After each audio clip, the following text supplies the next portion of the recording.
ये बात पितामह भीष्म की समझ में अंतिम क्षणों में आई, लेकिन तब तक बहुत नुकसान हो चुका था, बहुत देर हो चुकी थी। पितामह भीष्म कहते हैं, मुझसे इतना अधर्म हो गया, मैं समझ नहीं पाया ऐसा मुझसे क्यों हुआ, आज मुझे इसका उत्तर दो। तब भगवान कहते हैं, पितामह आपने अपने हृदय में भगवान की जगह अभिमान को जगह दी थी, और अभिमान किसी दूसरे की सुनने और समझने नहीं देता है। अभिमान जो खुद समझता है, जो करता है, उसे ही सत्य मानता है और दूसरों को थोपता है कि यही सत्य है। आपने अपने एक छोटे से एक वचन से बंध गए और उस वचन में अपने वचन को सही सिद्ध करने के लिए आपने कितनों के वचन तोड़ डाले, और तो मेरे वचन तोड़वाए रहे हो जी। अहंकार ही तो है, दुनिया मेरी इच्छा से चलती है और तुम अपनी इच्छा से मुझे चलाना चाहते हो। काय की पुष्टि के लिए, अहंकार की पुष्टि के लिए हैं? उस दिन आपने कहा था ना,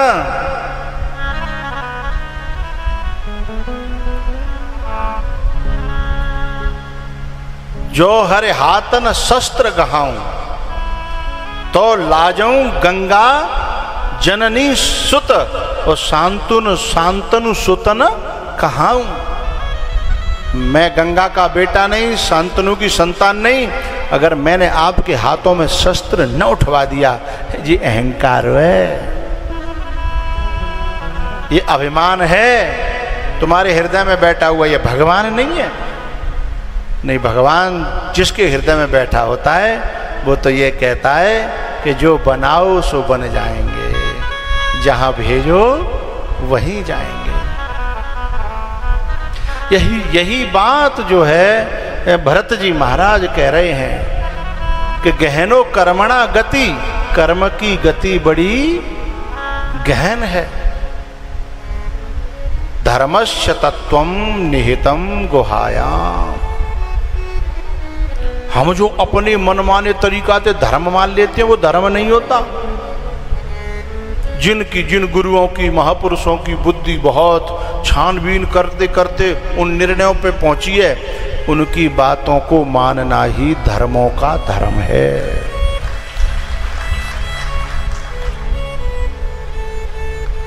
अब सब चुप हो गए पूरी सभा में भरत जी के सामने। तब वशिष्ठ जी ने कहा कि भरत अब तुम ही कहो, क्योंकि तुम्हारी बुद्धि जहां तक पहुंच रही है हमारी बुद्धि वहां तक, क्योंकि हम तो कुल गुरु हैं, हम तो केवल लौकिक धर्म तक की बात कर सकते हैं। गुरु पूर्णिमा पे जो आए थे बामोर आश्रम पर, उनको संकेत कर रहा हूं, चिंता मणिर लोक सुखम और सुरद्रुहु स्वर्ग संपदम प्रयक्षति गुरु प्रीतो वैकुंठम योगी दुर्लभम। 3 तरह के गुरु होते हैं। चिंता एक मणि की तरह होते हैं जो लौकिक सुख दे सकते हैं, और एक गुरु जो है कल्प वृक्ष की तरह होते हैं जो लोक सांसारिक सुख भी दे सकते हैं और स्वर्ग तक का भी सुख दे सकते हैं। लेकिन स्वर्ग तक का सुख भी नाशवान है, वासनाओं को बढ़ाने वाला है, वहाँ से भी भोगने के पास गिरना पड़ता है और नाली का कीड़ा बनना पड़ता है।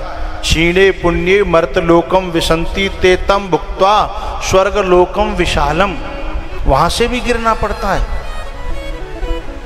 तो फिर तीसरा गुरु होता है ब्रह्मवेत्ता, आत्मवेत्ता, आप्त महापुरुष, आत्मनिष्ठ ब्रह्मनिष्ठ श्रोत्रिय। जो गुरु होता है वो न लौकिक सुख दे की बात करता है और न स्वर्ग तक के सुख की बात करता है। वो कहता है ये दोनों तो नाशवान है, इन सुखों से ऊपर जो ब्रह्मानंद है, जो आत्मानंद है, जो परमानंद है, उस परमात्मा को गोद में डाल देता है। वो ब्रह्मवेत्ता, वो आत्मवेत्ता जो गुरु है। तो ये जो वशिष्ठ जी महाराज है ये कुलगुरु हैं, तो ये स्वर्ग तक की बात कर सकते हैं। लेकिन भरत जी महाराज जह न जाय मन विधि हरिहर को। ये तो ब्रह्मा जी के बेटा हैं वशिष्ठ, तो इनके बाप की दमना है। जहाँ भरत जी हैं, जहाँ भरत जी की पहुँच है, वहाँ पे वशिष्ठ, तो वशिष्ठ के बाप की दम नहीं है साहब। जह न जाय मन विधि, विधि माने ब्रह्मा, हरि विष्णु भगवान, हर महादेव। जह न जाय मन विधि हरि हर को। अगम स्नेह भरत रघुवर को। अगम स्नेह भरत रघुवर को। तो सीधे सीधे वशिष्ठ जी ने कहा, बेटा हमारी बुद्धि इतना काम ना कर रही। और एक बात बताऊं, जो समझदार की निशानी है कि अगर बुद्धि काम न करे तो क्लियर कह दे कि भाई हमारी बुद्धि काम ना कर रही है, हमारा समर्थन है, हम तुम्हारे संग हैं, अब तुम्हें आगे को रास्ता दिख रहा है तो तुम चलो, हम तुम्हारे संग चलेंगे। ये बुद्धिमानों को काम है। लेकिन बेवकूफ़ कभी ये मानता ही नहीं है कि मेरी बुद्धि कम है। वो तो यूँ कहता है कि मोते ज़्यादा होशियार हो है। पूरी विधानसभा में ना कोई, वो तो मैं चुनाव लड़े हो ना हूँ, वो जरूरत ना नेतागिरी की है।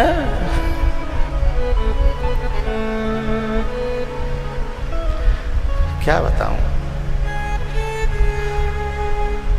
अभी जिनके अकल की दाढ़ नहीं निकली, अभी जिनके अकल की दाढ़ नहीं निकली, अभी जिन्हें ये पता नहीं होता दाल का भाव क्या है, वो जंतर मंतर पे उस व्यक्ति को गाली दे रहे हैं जिसकी पूरी दाढ़ी राजनीति में सफेद हो गई है। जिसकी पूरी दाढ़ी राजनीति में सफेद हो गई है, वो उसको गाली दे रहे हैं। जिनके अभी अकल की दाढ़ नहीं निकली, अपने पैरों पे खड़े नहीं हुए, माँ बाप के टुकड़ों पे पल रहे हैं, वो उस व्यक्ति को माँ की गाली दे रहे हैं। ये बेवकूफों की निशानी है। ये बेवकूफों की हैं जो उनके बाप की उम्र के नहीं है, तो और बाबा की उम्र के, कम से कम बाबा ही है। ऐसा कहते काऊ के तो पर बाबा की उम्र के हों। और उस व्यक्ति को खुले मैदान में हैं और जय थूतरे थे, हैं जय थूतरे थे।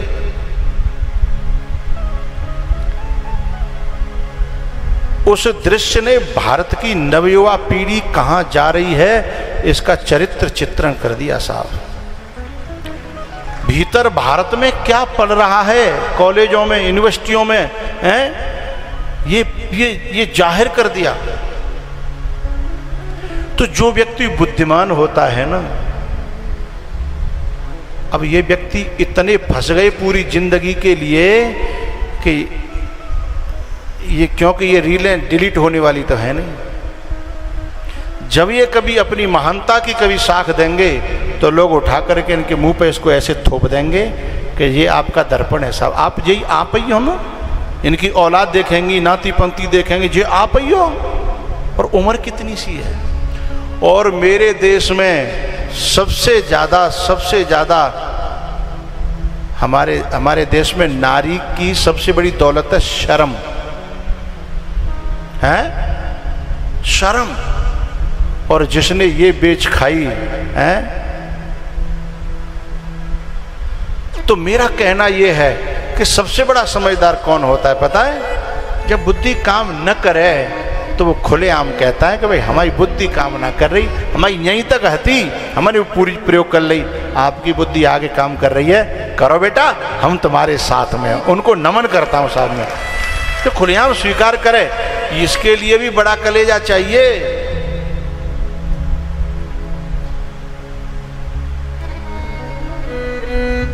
बड़ा कलेजा चाहिए। और वशिष्ठ जी महाराज ने बड़े कलेजे का परिचय दिया भी।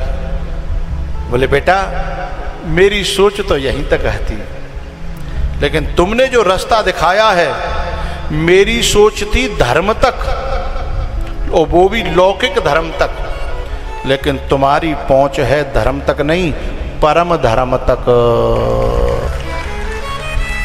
ये लौकिक धर्म तक नहीं, तुम्हारी सोच परम धर्म तक है। इसलिए तुम ही बताओ। तब भरत जी महाराज ने कहा कि मोए सवजने लेके चलो मेरे प्रभु के पास, और एक बार उनके चरणों की दर्शन करने दो, और मेरे पिताजी चलते समय मोए राम के हाथन में नहीं सौंप पाए। चलते समय एक बार की बात बताऊं, पर ये मत कहना कौन से ग्रंथ में लिखी है, संतों की बात है। राजेश्वरानंद जी जैसे संतों की बात है, मामा जी जैसे संतों के हृदय की बात है। कहूं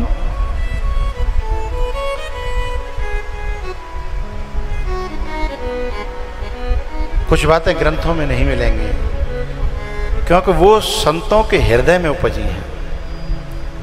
पता है, एक बार जब अंगद वगैरह ये सब जितने बंदर जो लंका में आए, तो एक दिन भरत जी अंगद से बात करते हैं, अंगद से, और रो करके कहते हैं कि तुम धन्य हो। अंगद के विदा होने से पहले भरत जी कहते हैं अंगद से कि तुम धन्य हो। अंगद पांव में गिर पड़े हैं, मैं, आप कहां और मैं कहां, बहुत छोटा आपके सामने बंदर। और बंदर कामी होता है, क्रोधी होता है, लोभी होता है, लालची होता है। लेकिन भरत जी कहते हैं और बोलो क्या कहना चाहते हो।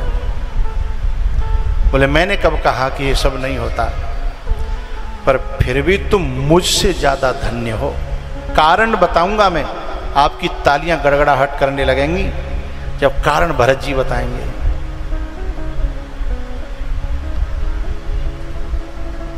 बोले तुम मुझसे धन्य हो अंगद जी, मैं अभागा हूं। बोले कारण बताओ। बोले कारण ये है कि तुम्हारे पिताजी चलते समय तुम्हें राम के हाथों में सौंपे गए, पर मेरे पिताजी मुझे चलते समय राम के हाथ में नहीं सौंपे गए। तुम्हारे पिताजी जो काम कर गए तुम धन्य हो गए। अब चाहे तुम कामी हो, चाहे लोभी हो, चाहे लालची हो, वो जो राम का हो जाता है ना, वो राम का हो जाता है। लेकिन चौपाई मुझे याद नहीं है इस समय, है न सौंपे हूं मोई। भरत जी कहते हैं कि पिताजी ने मुझे अंतिम समय मेरे राम के हाथों में क्यों नहीं सौंपा। किसी को याद है कभी चौपाई?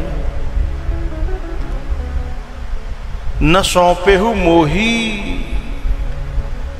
मुझे चलते समय कम से कम राम के चरणों में सौंप के जाते तो मेरा अधिकार बन जाता, राइट, मेरा राइट बनता, मेरा हक बनता। जैसे तुम्हारा हक बन गया, तुम गोद लिए बेटा हो गए हो। अंगद से कह रहे हैं तुम गोद लिए बेटा बन गए हो। हाँ, चलतन राम है सौंपेऊ मोही। मेरे पिताजी चलते समय कम से कम इतना कर जाते कि मेरो हाथ जो है राम के हाथ में दे जाते, और ये तुम्हारे पिता काम कर गए, बाली ने। और इस बात का हवाला अंगद ने दिया था, ये भरत जी ने याद दिलाया था, तभी तो अंगद कह पाए कि मरती बेर नाथ मोहि बाली, गयऊ तुम्हारे कौछे घाली, गयऊ तुम्हारे।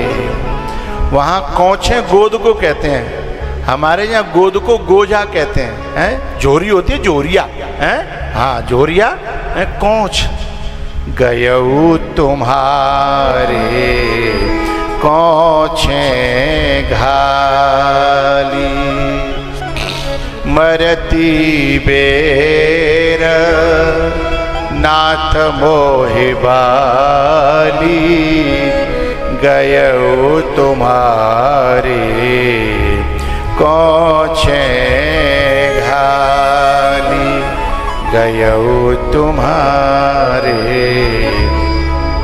तो भरत जी महाराज यही प्रार्थना सबसे कहते हैं कि मुझे ले चलो और एक बार सब मुझे राम के चरणों में समर्पित कर दो, फिर वहां से जो आदेश मिलेगा मैं उसे सहर्ष स्वीकार करूंगा।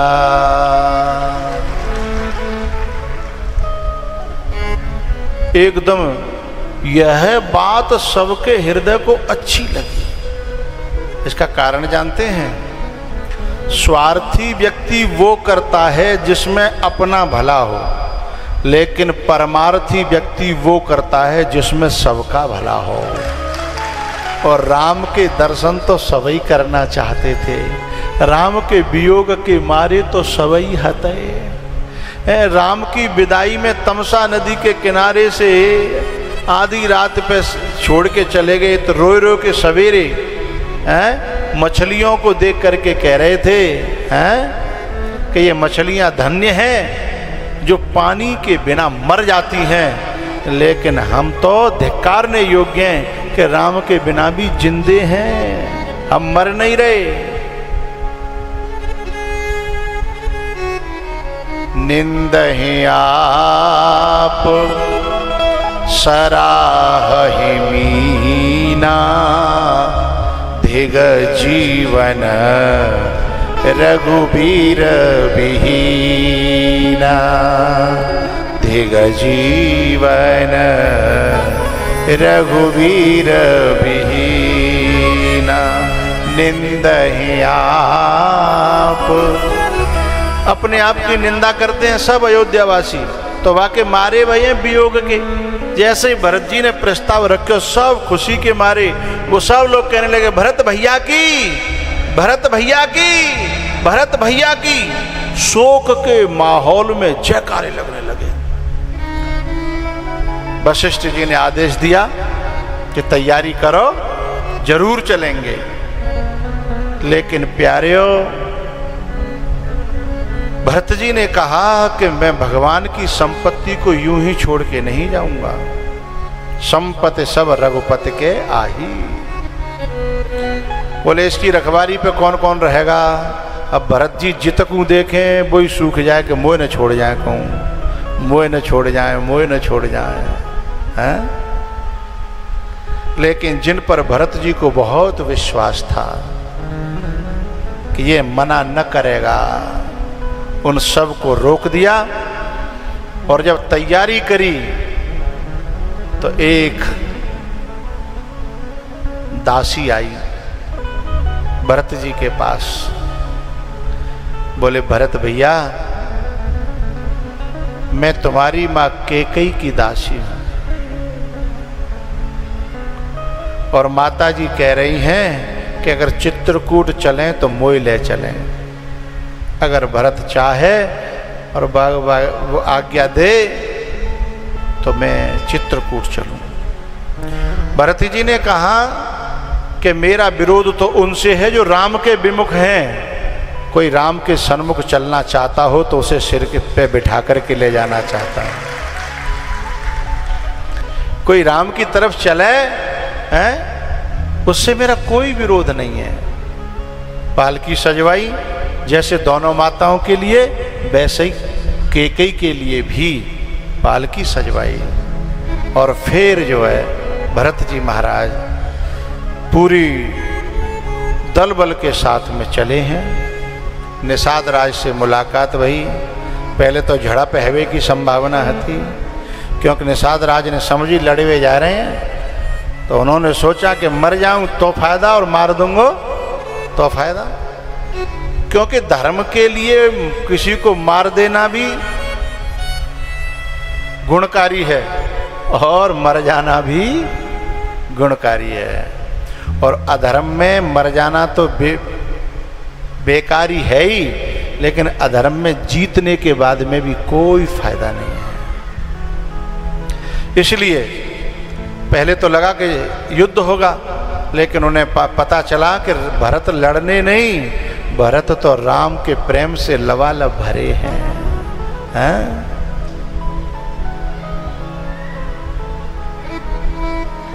पुलक गात भरत की दशा है। पुलक गात हिय शिय रघुबीरु नाम जीह जप लोचन नीरु। क्या कौन कौन सी जगह पे देखिए क्या क्या बिठा दिया तुलसी बाबा ने। हमारी जीभ पे राधा राधा राधा राधा राधा राधा रहता है, लेकिन हृदय में पेड़ा पेड़ा पेड़ा पेड़ा पेड़ा पेड़ा रसमलाई रसमलाई रसमलाई रसमलाई हैं हृदय में है।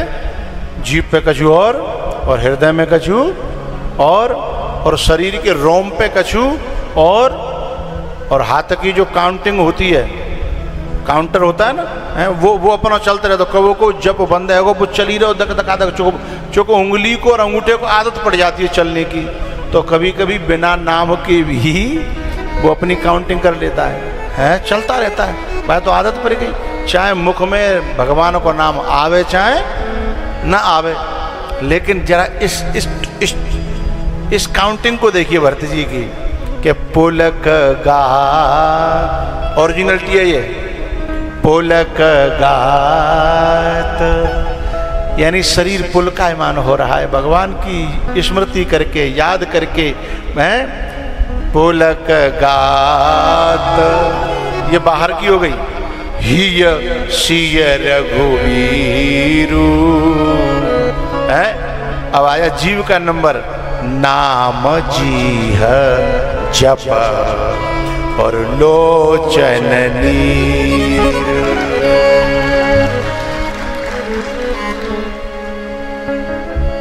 पुलक गात हिय शिय रघुबीरु नाम जीह जप लोचन नीरु। इस दशा को देख करके निषाद राज गिलानी से मर गए कि बताओ हम क्या सोच रहे हो और इनकी गति क्या है, दशा क्या है। और यह भक्त की सांची दशा है। कबहू हंसे, कबहू रोवे, कबहू गावे, कबहू नाचे, ये दशा भक्त की होती है।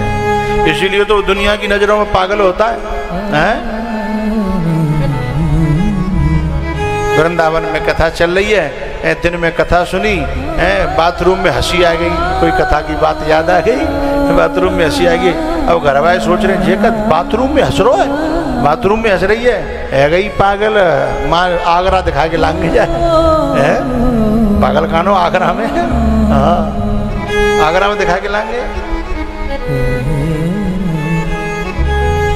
रह कर भी संसार में वो तो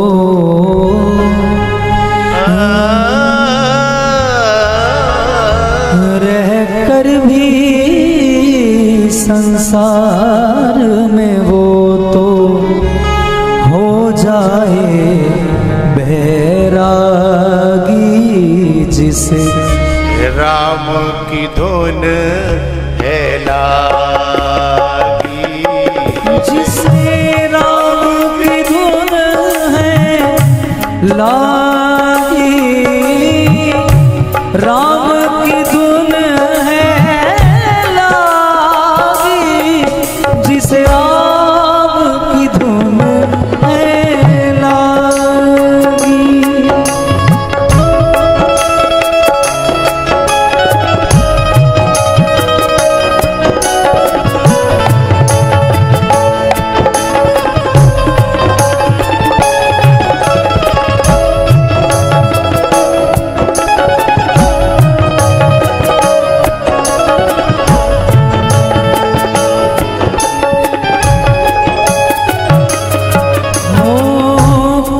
शब्दों में राम बताना कहाँ किसी से संभव है।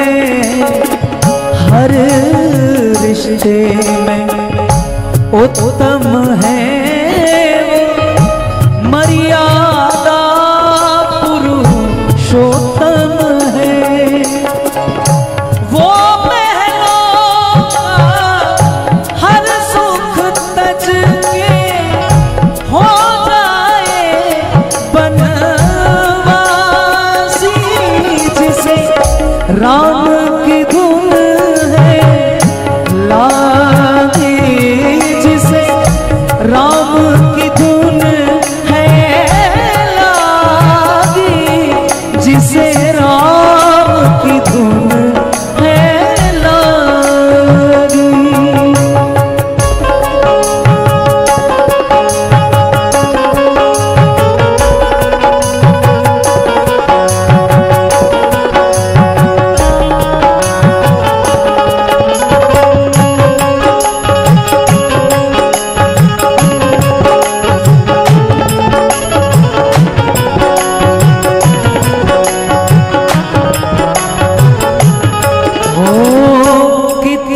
पराए अपनों से भी ज्यादा अपने होते हैं।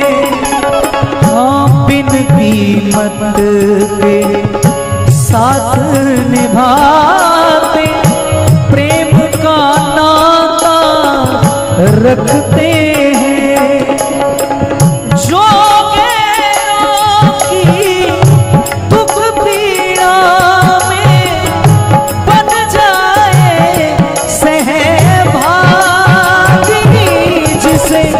राम की धुन है लागी, जिसे राम की धुन है लागी, जिसे राम की धुन है लागी। रह कर भी संसार में वो तो रह कर भी संसार में वो तो हो जाए बैरागी, जिसे राम की धुन है लागी, जिसे राम की धुन है।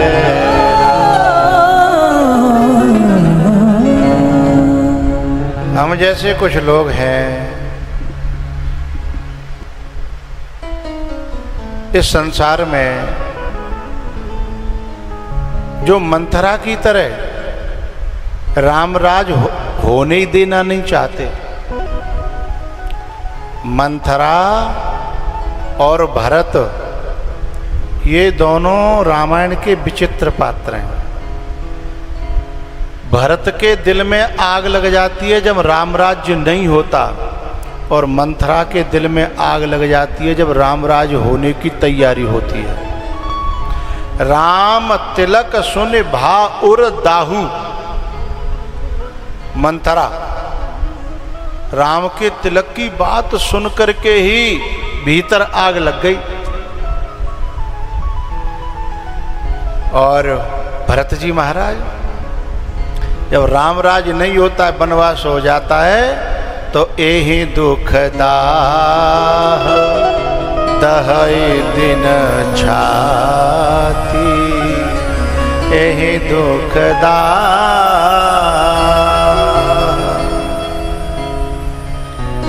भरत जी जो आंसू गिराते हैं वो असली हैं, और मंथरा जो आंसू गिराती है वो नकली है। लेकिन ध्यान रखना, भरत जी जो वक्ता है ना वो तो है ही, लेकिन मंथरा जैसे लोग भी कम कुशल वक्ता नहीं होते। वे भी ऐसे वक्ता होते हैं केकई जैसी समझदार नारी को भी बुद्धि को पलटने में समर्थ होते हैं। कमजोर मत समझना उन्हें। उनके पास इतने पैंतरे, इतनी चालें, इतने षड्यंत्र, इतने शब्द और इतनी कथाएं होती हैं कि एक बात को प्रमाणित करने के लिए हम तो कोई एक आध दृष्टांत दे पाएंगे, 2-4 दे पाएंगे। मंथरा ने सीधे 100, सीधे शतक लगाया पूरा। कहेऊ कथा सत सबत के, यहाँ सत माने 7 नहीं है, 100 कहेऊ कथा। कितने दृष्टांत दे होंगे कि कद्रु बिन तहि दीन दुख जो तुम ही कौशला देव। उन्हें कमजोर न समझना।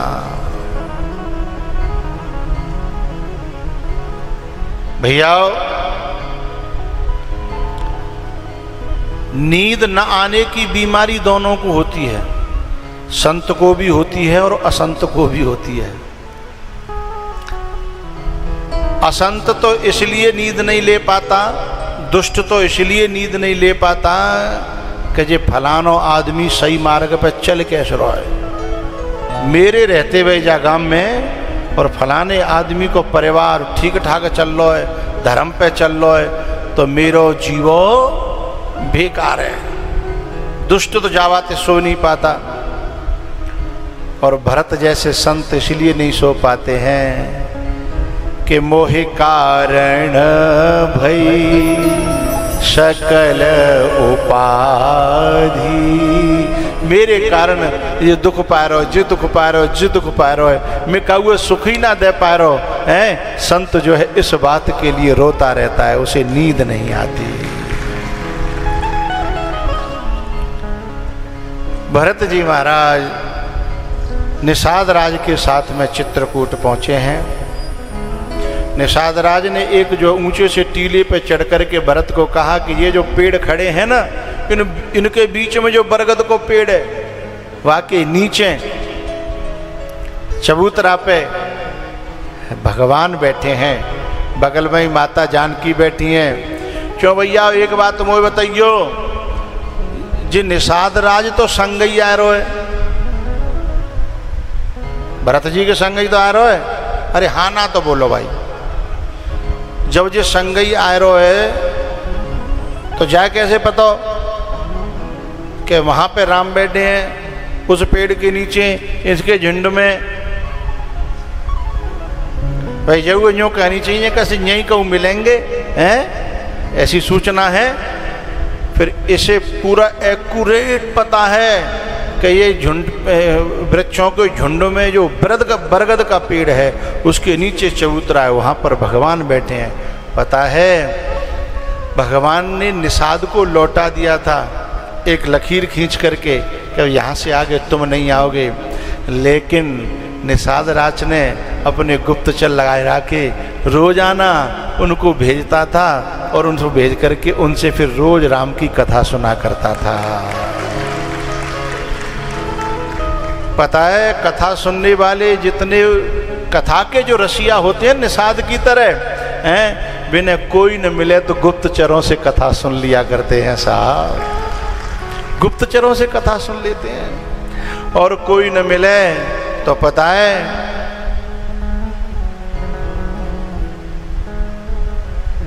राम जी के वनवास से लौट करके आए ना तो क्या हुआ पता है? लक्ष्मण जी से रनवास की पूरी नारियों ने, कौशल्या, केकई, सुमित्रा हैं और जितनी सीता जी वगैरह सब जितनी रनवास की नारियां थीं, उन सब ने लक्ष्मण को वक्ता बना करके और पूरे वनवास की एक एक एक एक लीला को और सब नानियों ने सुना था। लेकिन एक जगह जा करके बात अटक गई। कौशल्या ने कहा लक्ष्मण रुक क्यों गए? बोले आगे की कथा कहने लायक नहीं है। बोले क्यों नहीं है? बोले आप सहन न कर पाओगे और मेरा मुंह मत खुलवाओ। बोले ऐसा क्या हो गया?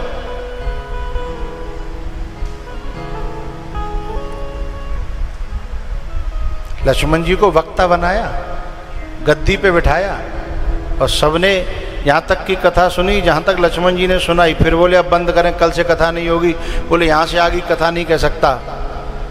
कथा को समापन कर दिया गया। फिर लक्ष्मण जी से अकेले में जाकर के सुमित्रा और कौशल्या दोनों गई। बेटा रोजाना का नियम बन गया है और रोजाना की जब कथा नहीं सुन लेती है तब तक हमें कुछ अच्छा नहीं लगता। चल तू वह प्रसंग ना कहचारो वह छोड़ दे, पर आगे की कथा तो कह है।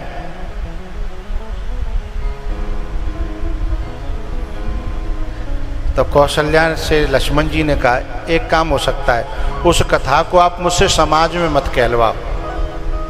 आप दोनों माताएं बैठी हैं, मैं आप दोनों को सुना देता हूं। कौशल्या बोली हाँ ठीक है?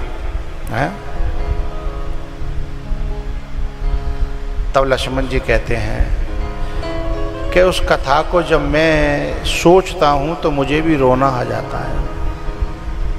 बोले क्यों? क्योंकि उस कथा को अगर तुम राम जी को याद दिला दोगे तो राम जी को भी रोना आ जाएगा। बोले कौन सी कथा है?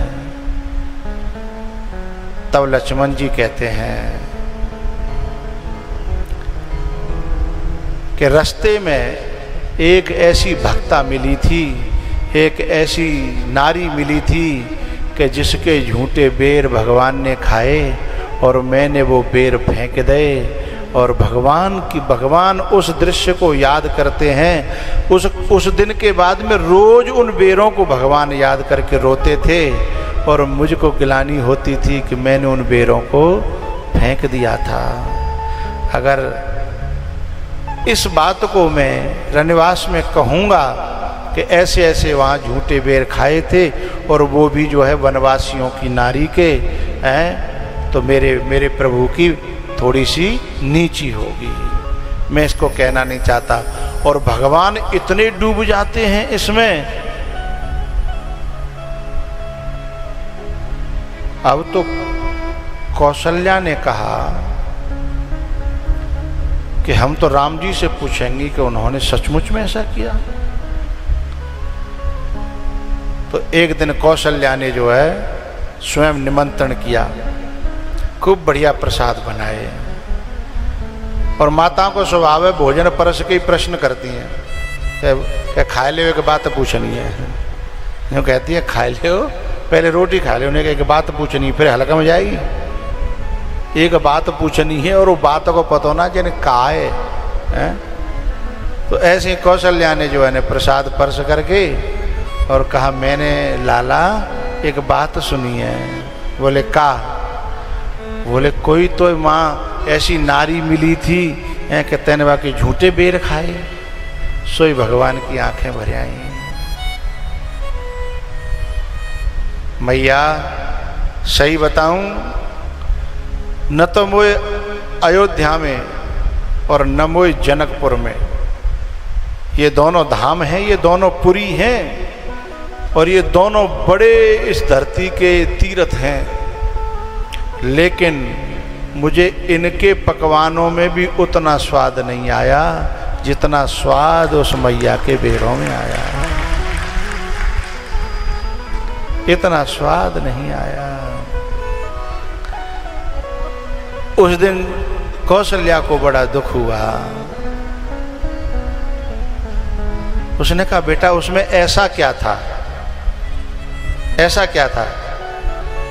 तब भगवान कहते हैं मैया तुम इस घर में शादी होकर के आई हो, तुम एक राजा की रानी हो, राम की माँ हो और तुम्हें सम्मान मिले तो कोई बड़ी बात नहीं है। तुम्हारे हाथ में स्वाद हो और तुम मुझे भोजन कराओ तो कोई बड़ी बात नहीं है। लेकिन उस नारी ने मेरी खातिर अपने बाप को छोड़ दिया, अपनी माँ को छोड़ दिया और बचपन में ही हिरणों के उस खिरक को छोड़ कर खोल करके सब जीवों को स्वतंत्र कर दिया जो उसकी शादी के लिए पकड़ पकड़ के तैयार किए जा रहे थे हैं। और बैद्यनाथ जंगल जंगल भटकती मुझे पाने के लिए, उसने मुझे पाने के लिए बहुत कुछ छोड़ा है और आपने मुझे पाने के लिए कुछ नहीं छोड़ा है।